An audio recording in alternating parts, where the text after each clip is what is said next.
Welcome to Oceans Tell Stories Through the People. One of the most healing and empowering things any of us can do in this life is to tell our stories. To tell our stories with all of the joy, the exhilaration, the beginnings, the uncertainty, the unfamiliar, the challenges in front of us, the middle, the death, grief, longing, vulnerability, and transformation and acceptance, or lack thereof, endings. The craft of storytelling is one of practice. So too is the craft of listening to someone's story. It is one of the greatest gifts we can give, to really hear and be present with someone's story, to resonate with them in their own experiences, from their own identities, expanding our sense of what makes sense and what does not in the world. Each name on the slide in front of you has contributed something meaningful to this experience. From projections, video content, artwork, research, and these ethereal and immersive sounds that were being composed live. On their own, these pieces are beautiful, thought-provoking, but when they come together, they become part of a larger story. This evening, we hear stories from our storytellers that have worked hard to craft them from their center of their own experiences. But we ask you not only to hear these stories, but to open the ears of your heart to feel these stories. And do not shy away from any feelings, thoughts, emotions that may come up. Pay attention. Allow this experience to wash over you. Journalist Barry Lopez, who spent an entire lifetime embedding himself with various scientific teams and projects all to tell a very human experience-centered story, presents an appropriate quote for this evening. The storyteller's job is to create a situation for wisdom to reveal itself. I love that quote. Our job as organizers has been to create a situation for wisdom to reveal itself, both for the storyteller and for the story listeners. Wasit, Natusawis, Wanda, Hopkins. We are on the land of the Narragansett. The Narragansett have always lived in reciprocity with the environment. Our culture depends on it, and we hope that you will do the same. A Guide for Diving Deeper by Alexis Pauline Gumbs, writer, scholar, poet, activist, from Undrowned, Black Feminist Lessons from Marine Mammals. 1. Breathe. We sperm whales can replace 90% of the air in our lungs with one breath. We can blow our breath 17 feet high. However deep you are breathing, breathe more. Exhale longer. 2. Take responsibility for your forehead.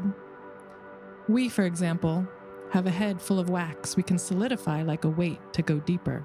We can melt it to become lighter than water and float. What is going on in your head? Be intentional with it. 3. Hush. We stretch out our bodies 60 feet long at the surface and then arch our backs facing down. Our tails come with us, barely creating a ripple. We are saving our energy for depth. This is not the time to splash. 4. Be flexible. Deep in the ocean, there is pressure. A lot of pressure. It will press on your chest and your lungs will collapse. You call it heartbreak. It is not. It is how what made you embraces you, reshapes you, welcomes you back. Let it happen. 5. Be specific in your actions. When your lungs collapse, you will need the oxygen in your blood. It is deep in your muscles. It was put there by practice. Let your practice facilitate depth. It will be there when you need it. 6. Listen. We listen underneath our throats, not with our ears. We listen across the planet. We can hear each other click from opposite sides of the globe. Though we may seem alone, we never are. 7.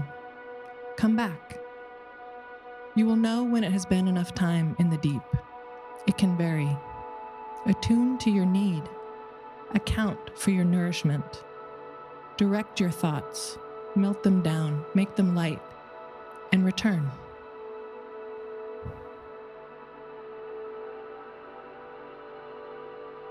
Who am I? This is a strange question. I am, of course, Amelia Moore, and I, like all of us, am multiple. In the parlance of our time, I am a cishet woman of color, but I grew up a mixed girl in Seattle in the 80s and 90s. My lineage consists of African American university professors and white American school teachers. My mother, Sandy Walker, is here today, so I am, of course, a daughter. My life mate, Joel Harvey, is here today, so I am, of course, a partner. I'm a Capricorn. If you know any Capricorns, you know this is very significant. And I suppose, when it matters, which is not every day, I'm also an associate professor of marine affairs at the University of Rhode Island. I have degrees in both environmental biology and cultural anthropology, and my life's work, so far, revolves around people, small islands, and the ocean.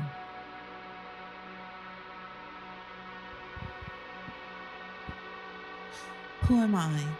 I am Wanda Hopkins. I am a Narragansett elder and a culture bearer. What brings me joy is using my gifts to serve the Narragansett, then to extend my service to the outside communities. I have served as a tribal councilwoman and currently serve as a teacher at the pictured Narragansett Indian Church.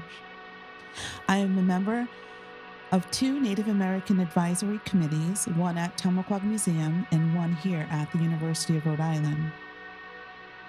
My community partnerships include the Rhode Island Environmental Education Association, Rhode Island Department of Humanities, and the Gloria D. McDonald Women's Facility. I've been employed at URI for 7 years and assisted in obtaining the Narragansett Indian Tribal tuition waivers. Raranin, greetings. Tiro and Feiro. I give respect and honor to you all. I'm an island boy. I grew up under coconut trees and breadfruit trees. I descend from a bloodline of indigenous people from Chuk, Micronesia. My matrilineal clan is Wita, and my patrilineal clan is Sor. I was born and raised on Wada Island. I grew up close to nature and in a large family where we have no word for cousin or uncle or auntie. Everyone is brother, sister, and father, mother. Relationship is everything. My identity is bound up with those who love me and whom I love. Our family name is Enlet, which means truth in my native tongue. My father is Ben Enlet, and my mother is Denny Kanso Enlet. I am the eldest of 8 siblings. I am married to my love, Rosaline Cheapen Enlet, and together we have 2 beautiful girls, Kieline Grace and Yafale Hesedia Enlet, who is here today. I am a first-year Ph.D. student in marine affairs. I am Melva Treviño Peña. I am a human geographer and an assistant professor at URI. I grew up in the landlocked state of Coahuila, Mexico, in a well-known border town called Piedras Negras. I actually lived 5 blocks away from the border crossing, so walking across the U.S.-Mexico International Bridge that goes over the Rio Bravo, or commonly known in the U.S. as the Rio Grande, was something I did with my family on a regular basis. The photo on the left was taken in December 2019, the last time I went home across that border crossing. The stories I'm sharing with you today don't come from my people or my country. They come from coastal Ecuador, from a community within the Muisne River mangrove estuary called Bolivar, where I began working in 2015. This is the place where I began to develop a relationship with the ocean through the stories that people shared with me in my late 20s as a PhD student who somehow from the desert of Mexico ended up in the muddy Ecuadorian mangroves.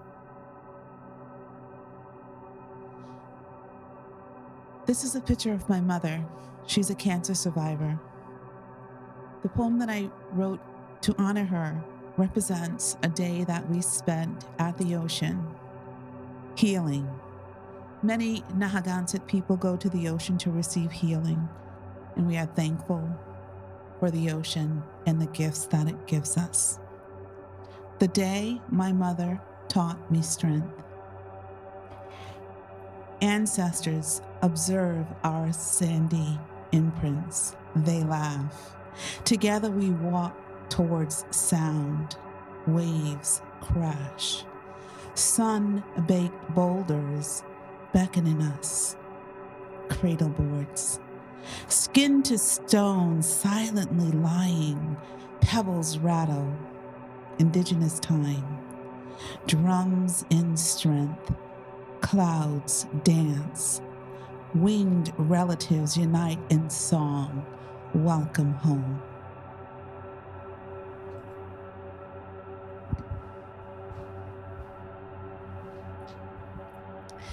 This photograph shows indigenous water protectors, Narragansett. The people up on the left-hand side are my grandparents. That is Thomas Augustus Babcock and my grandmother, Margaret Pearl Puktu. She's a Mi'kmaq from Nova Scotia. And they taught us how to be protectors of the waterways. The picture in the middle is my son Christian, and he's looking over El Pond. He's pointing out, and he's there to do a ceremony in honor of Kanachet. That's where he lost his head. And so we go there on an annual basis to remember our ancestors and to continue the ceremony, giving honors to our ancestors. And as you can see, my grandchildren and those relatives at powwow, all of us work together. And in unity, in 2016, there was a threat out in North Dakota at Standing Rock, and they put a call out for all Indigenous people to come and stand with them to protect their waterways. And this is a picture of some Narragansett people. And we gathered resources, and my son Christian, standing there, he bought some materials out to build a Witu so that the children could have a school to go to while their parents stood in protest those many, many months. Christian was injured out there in South Dakota. He was sprayed with water, 0-degree weather, and shot with bullets, rubber bullets. Nonetheless, he is a warrior, and we are proud of him. And our people continue to serve each other and to protect our waterways. Me and the ocean. I grew up right here in this village where life is simple and interconnected with nature and the environment. This village is Arrotzia, literally by the mangrove. I am John Arrotzia, or of the people of the mangrove. As a child, my mom would tell us to go out and gather resources. We would gather miriwi, a type of plant coral that grows at the edge of the mangrove where the ocean begins. Miriwi was especially useful for cleaning our cooking pots that were blackened by the fire that we cooked on. The mangrove provides food, building materials, medicinal needs, protection from strong waves, firewood. The mangrove and the coast are forever a home, not just for people, but for the many living animals, plants, and trees, which all live together in a mutual cycle of life. O-sitting, listening, is a way of life. When people go fishing, they would listen or read the signs, listening to the ocean and respecting what it tells us. The different seasons and times of the day, weather patterns, wave patterns dictate when and where we go fishing. Ancient navigational knowledge and traditional seafaring is one of Micronesia's greatest gifts to humanity.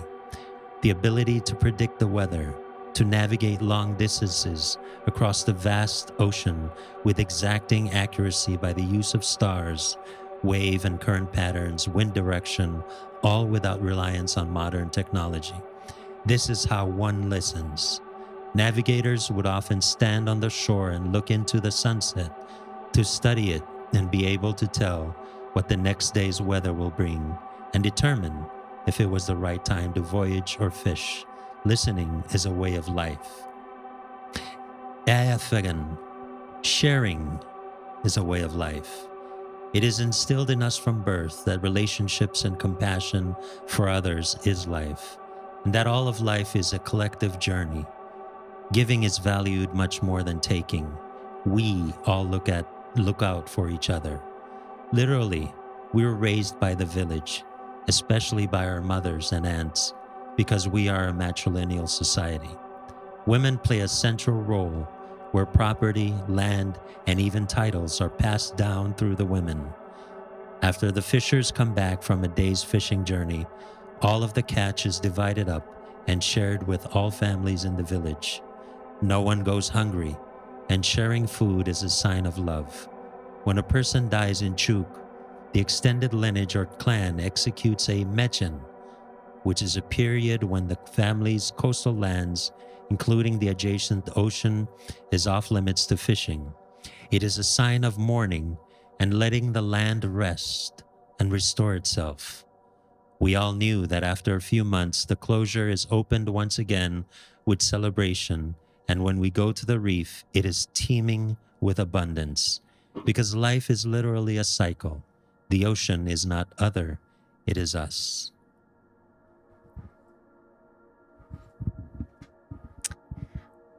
Bolivar is a small town nestled within the mangrove forest of the Muisne River estuary in southern Esmeraldas province, Ecuador. It is home to about 550 people whose families settled there more than 150 years ago.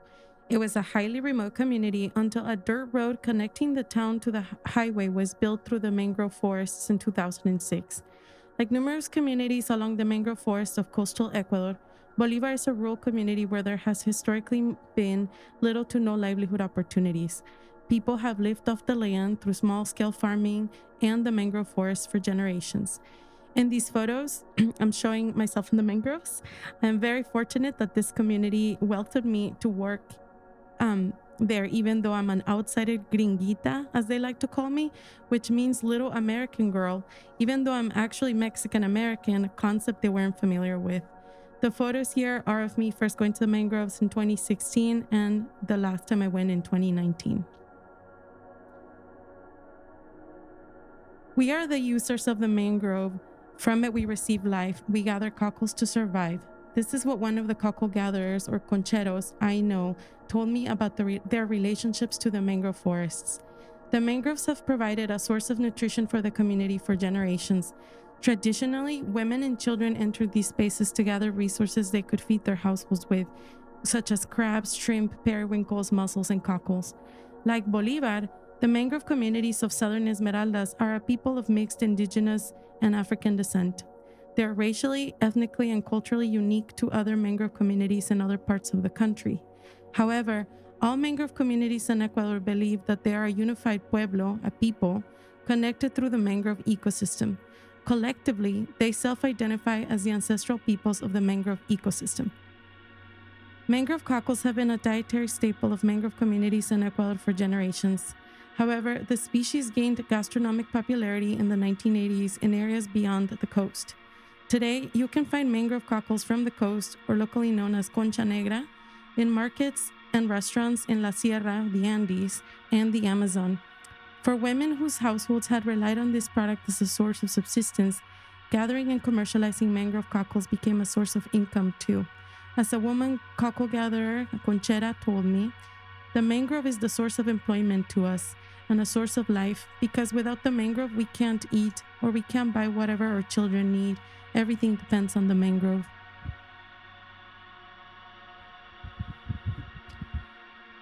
Who am I in relation to the ocean? My relationship to the ocean has changed over time, informed by who I'm working with and what I learn from them. This relationship is in a constant state of becoming. For example, I've spent over 20 years developing relationships in the archipelago of the Bahamas. When I first arrived, helicoptering in to study small island fishing communities and the expansion of a network of marine protected areas, the paradigm we had to fit within was biodiversity conservation. Biodiversity could be measured, valued, and protected from adverse human impacts, and coastal people had to be systematically scrutinized to devise ways to mitigate their adverse behaviors, like overfishing. But over the years, as I've made deep connections with Caribbean islanders, I've learned to shed that mindset. I now see the Bahama Islands and its living systems through a lens like that shown here by the Bahamian artist Tamika Galanis. Marine ecology in the Bahamas is biocultural. Human histories and environmental histories are one and the same, inseparable. Further, there's no way to approach the question of adverse impacts to biodiversity without understanding the history of human migration, conquest, enslavement, and extraction that has shaped these islands for centuries. It's no secret why the Bahamas and the wider Caribbean are full of Black people. And the legacy of enslavement is etched into the biogeography and geology of the region, shaping who lives where, who fishes for what, how they fish, with what gear types, and why their practices may or may not be deemed sustainable. Attempting to understand fishing, marine conservation, protection, and diversity, human or biological, in the Bahamas without understanding these deeply material legacies results in the complete misrecognition of the seascape. It is an injustice. The second image, by the artist Ellen Gallagher, is another way of describing my current relationship to the ocean, or at least the Atlantic Ocean. This painting from Gallagher's Watery Ecstatic series imagines sea creatures descended from the millions of enslaved people thrown overboard during their transatlantic abduction. Some of my ancestors must have survived that journey from West Africa generations ago. My mother and I are living proof. But some of their kinfolk must have been submerged, returned to the sea, living on in memory and imagination, creating a whole world through the sea fall of their bodies onto the ocean floor. This painting reminds me that there isn't just one way to understand the ocean. When I stand at the seawall in Narragansett looking out over the water, I look for signs of my submarine ancestors, and I send a silent prayer for them out on the wind. I know they can hear it.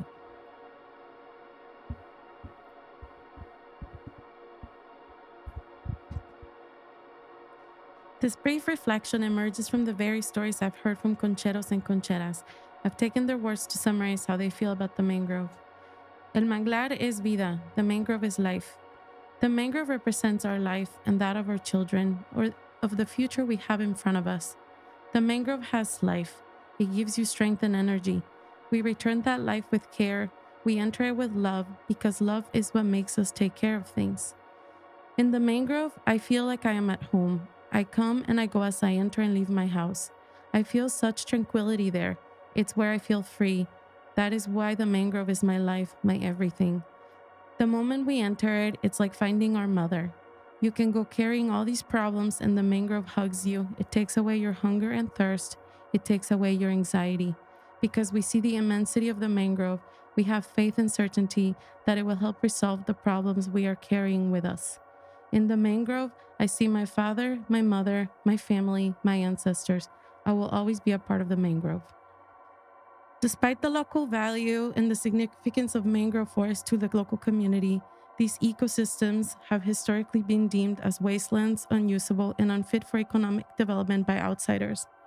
But then industrial aquaculture was introduced to these coastal zones in the 1980s and more broadly Ecuador 1960s, with the promise of bringing local economic prosperity through jobs. An elder explained, at the time, people with supposedly more vision, more money, they came to buy the mangroves. Then mangroves were not given much importance outside from our daily cockles for the daily consumption. So shrimp farmers came in and began to deforest mangroves. People were never told what impacts this would have in the future, and look now what we're going through. this is what happened here in Bolivar. The introduction of shrimp aquaculture development radically transformed coastal Ecuador. In the Muisne River estuary alone, in southern Esmeraldas, it is estimated that mangrove cover declined from 20,098 hectares to 3,117 between the late 80s and 2003. This Google image shows the scale of the shrimp aquaculture expansion in Zapotal Island, which is where Bolivar is located. If you look, you can see the small community surrounded by the shrimp farms. As Juan Conchera told me, around Bolivar, everything that you see as a shrimp farm used to be mangroves before. Studies show that the mangrove forest in Ecuador can provide more employment opportunities than shrimp farms. 1 hectare of mangrove can provide a livelihood for 10 families, while 100 hectares of a shrimp farm employs 4 people, specifically men, full-time. Shrimp farming has not brought the economic development that was promised. As Juan Conchera said, the mangrove gave us everything before: education, health, nutrition, all of that. Once the mangrove was deteriorated, once it was depraved, the economic level fell in our community. As a native Chuukese, I cannot help but love and long for my island home and do everything I can to join the voices that are crying out for justice. The Pacific Ocean has always been a theater of colonial conquest, of war and destruction. My grandmother told us stories of World War II and how they would run for their lives because bombs were being dropped day and night. Aunties from the Marshall Islands would tell us the stories of nuclear bomb tests that destroyed entire indigenous islands and how humans were used as experimental subjects, guinea pigs. Today, the horrors still live in our oceans and in our bodies. That colonial conquest continues to this day. On top of the pollution, poisoning of our oceans, and the impacts of climate change, the ongoing extraction of our ocean's resources is one of the greatest threats to the Pacific Islands and our entire planet. The extreme commercialization of ocean resources and the ongoing extraction of life forms such as tuna, overfishing, and other species is a trend that will always threaten our oceans because it is driven by the logic of empire and greed. Who benefits the most from ocean resource exploitation? Whose economic development is prioritized? Who holds the power in making decisions over the ocean and its resources? At this rate, we are going, collapse and destruction is an inevitable outcome. Today, not only is the ocean proper being threatened, but even the ocean deep seabed is now being threatened by those who wish to extract precious minerals from the seabed. Deep seabed mining is on the brink of becoming a reality, even as we speak.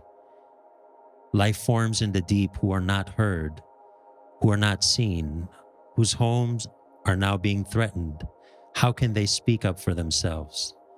We are being fed a false narrative that our clean energy future is dependent on the mining and destruction of our deep seabed. The risk to the ocean ecosystem is too great.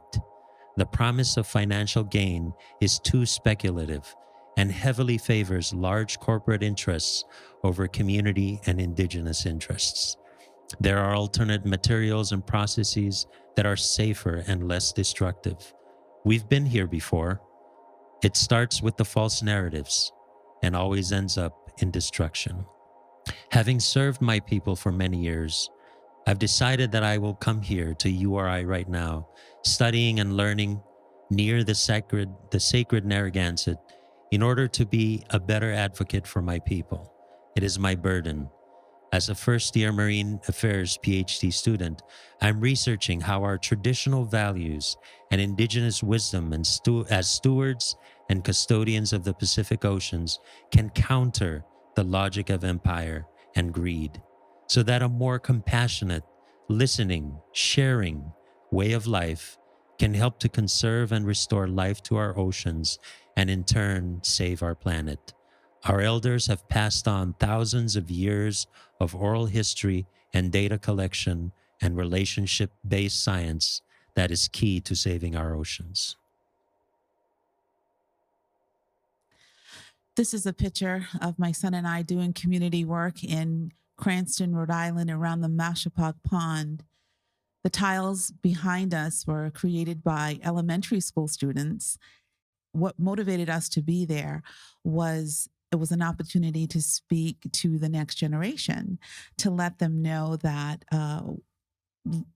long time ago, you could drink from any of the waterways here in Rhode Island, the Narragansett land. And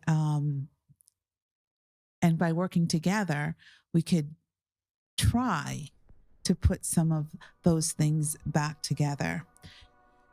So in our community work, we introduce a Native American culture.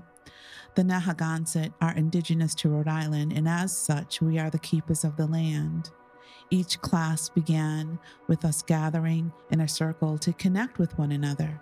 This exercise was to honor the legacy of the indigenous people. Students were not allowed to favor any person by choosing whom they would hold hands with. The idea of each person being important was what we were trying to convey.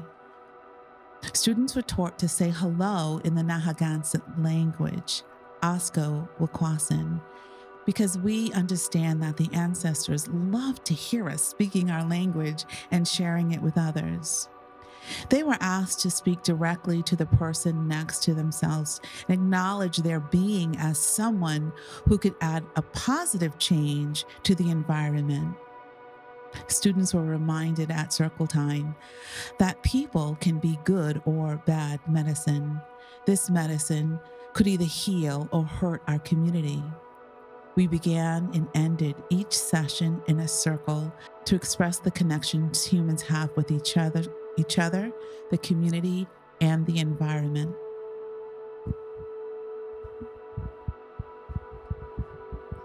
What do I think about at work? At this moment, I'm part of a growing collective of Black scholars, including marine scientists and oceanographers, who are exploring what it means to presence the memory of the transatlantic slave trade in our professional work. These images are from this past December in Chicago at the fall meeting of the American Geophysical Union. Kendall convened a panel of African American scientists, artists, and social researchers under the heading Historical Resonance in the Atlantic: Implications for Black Marine Scientists. And the session was, in some ways, a haven at this meeting of thousands of geoscientists, most of whom are not really allowed to think about the layers of meaning and history that tie them to this watery body they spend so much of their lives examining. During the panel, we described the concept of the Black benthic, our term for the way in which the depths of the Atlantic Ocean, all along the Middle Passage, are simultaneously a graveyard, a memorial, a research site, an extraction zone, a memory, and a mode of identification for Black marine scholars around the world. We talked about what it feels like to be an African American and Black marine scientist in an overwhelmingly white field. We shared our research and our rituals. We laughed and cried up on that dais, and our audience, which was, not coincidentally, overwhelmingly Black, laughed and cried with us. Something beautiful was born there on that winter's day in Chicago. This work gives me life because it gives me so much more to think about than I ever thought possible when I first took this job in marine affairs at URI as the first person of color to ever be hired as a full-time tenure-track member of the department.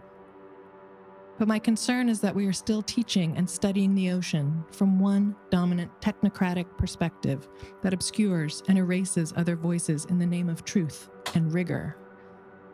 Here we sit on the edge of the Atlantic. We can see the Newport Bridge in the distance when we look over the bay. Newport, one of the most famous ports in the triangle trade.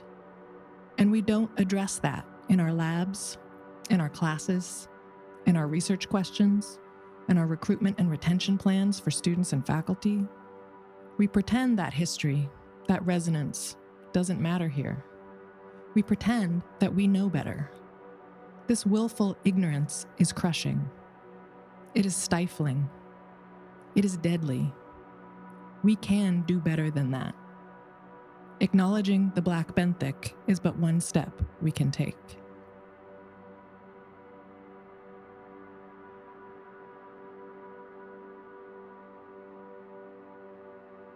A Chuki's saying, Kapasen ewaum, Yerane ererui, Kapasen feruats esapreren, Weye iran, iradawabung, ewabung naparap, Iraepugu non neorek, Meireo di mererurap, Merugeiden, Ngeretirati efufu, esawakut, Epopuropura ubun saburupi. In English, the story of this place. Who is there who tries to drag out the stories, words of our land, he who is unable to bring them about? For it begins with the mother, it is it which is, and it which is right. For the mother is the highest righteousness. The stories are forged in the place of origins, which are proclaimed by the High Spirit and the Creator Spirit, which they bestow on us as an unmovable star, giving light and life in this place of sacred land.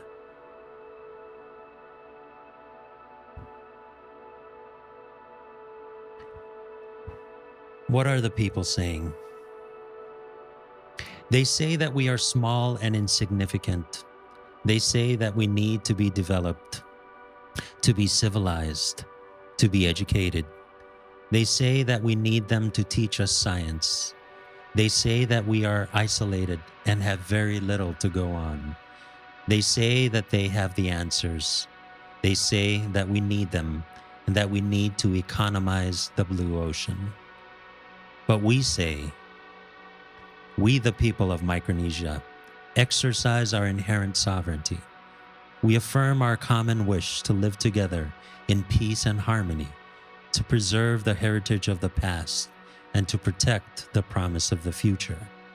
To make one nation of many islands, we respect the diversity of our cultures. Our differences enrich us. The seas bring us together. They do not separate us. Our islands sustain us. Our island nation enlarges us and makes us stronger. Our ancestors, who made their homes on these islands, displaced no other people. We who remain wish no other home than this. Having known war, we hope for peace. Having been divided, we wish unity. Having been ruled, we seek freedom. Micronesia began in the days when men and women explored seas in rafts and canoes. The Micronesian people were born in an age when men and women voyaged among stars. Our world itself is an island. We extend to all peoples what we seek from each: peace, friendship, cooperation, and love in our common humanity. We who have been the wards of other nations become the proud guardian of our own islands now and forever.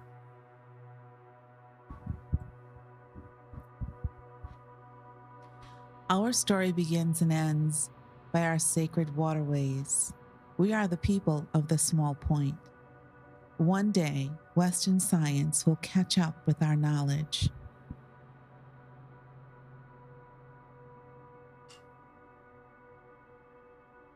This is a picture of Charlestown Beach. It is the beach that is closest to our reservation in Charlestown. On our reservation stands a historic Indian church. It was initially built out of wood, burned down and rebuilt. Every 100 years it seems to burn down and we just keep building it up again. Right now it's a stone structure. We just recently celebrated our 347th powwow on our tribal grounds. Our people are strong because we are united, and we are united because of our cultural ways.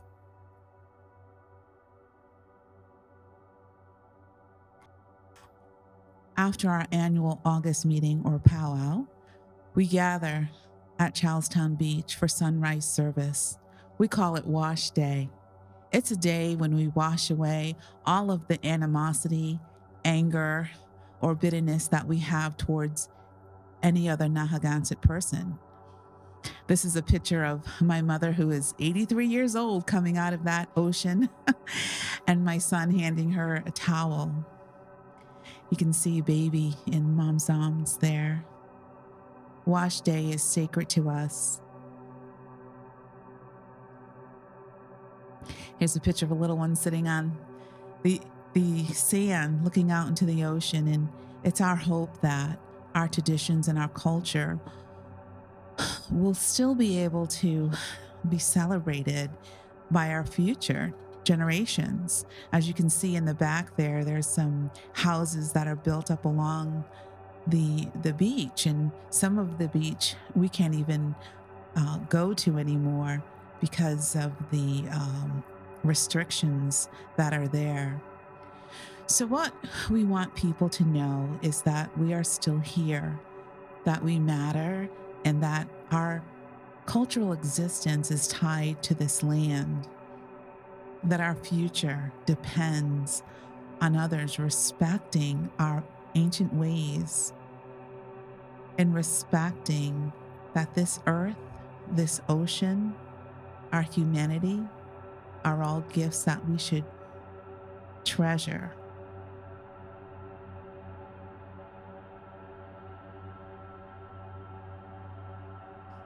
The mangrove has given a lot to the community. We have this honor. It's as if it were a national flag for us. Here on the coast, the mangrove is like a father and a mother, and without a dad and a mom, a child ends up orphaned. And who is to take care of those then? If those mangroves weren't there, there would be no cockles and we'd have no means to survive. Mangrove users hold profound cultural importance and personal attachments to the mangrove forests. This is their ancestral ecosystem, their community territory. They describe a reciprocal relationship with the ecosystem where mangroves provide numerous services for the community and mangrove users reciprocate protection and caregiving, at least what we would call services. This figure shows, it says species affected by the creeds or like policies. It says shark, shrimp, cockles, crab, and this woman is saying, and concheras también, cockle gatherers too. A woman said, "To me, the mangrove means everything. The mangrove is a symbol of being a conchera. So many memories that I have, and when I look at it, I fill up with happiness because the mangrove, aside from giving us life, makes us shine like concheras. Because if those mangroves were not there, we would not be able to say we are concheras because there would be no mangroves to gather cockles from. If you go to Bolivar, and like many of these communities, it will not take you long to learn that concheras have a higher appreciation of the mangroves and are socially, culturally, and emotionally more connected to the ecosystem than men. This is because women have always relied on the mangrove ecosystem to support their direct well-being, their families, and their income.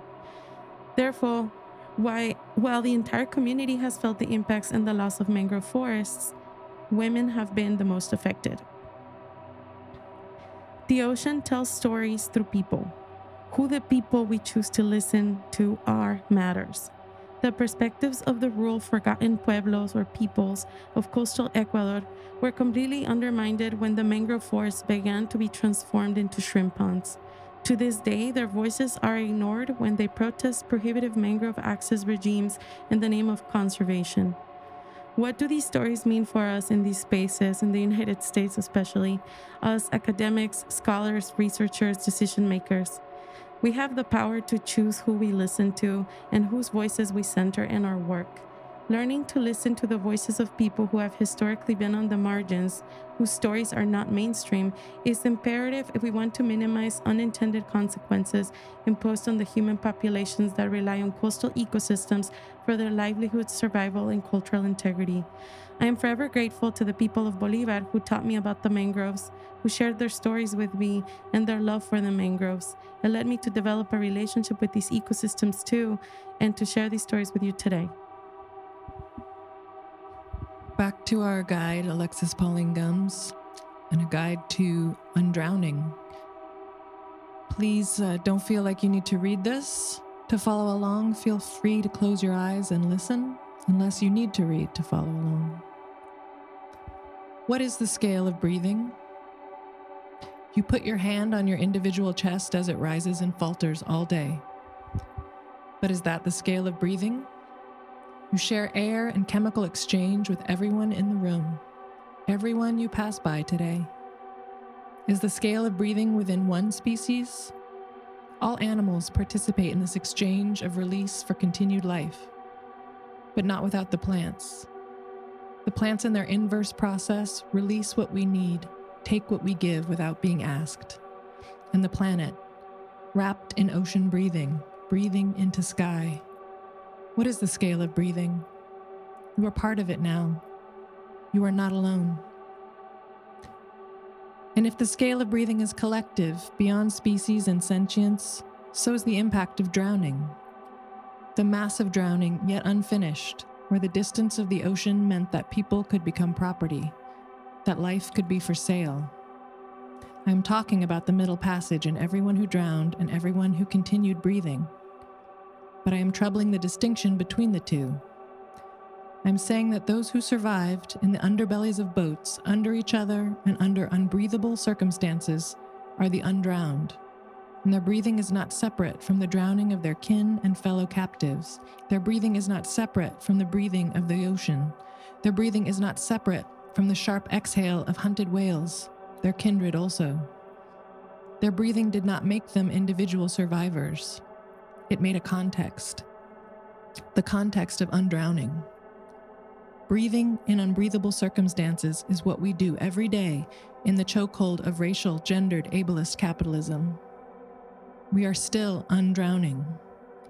And by we, I don't only mean people like myself, whose ancestors specifically survived the Middle Passage, because the scale of our breathing is planetary, at the very least.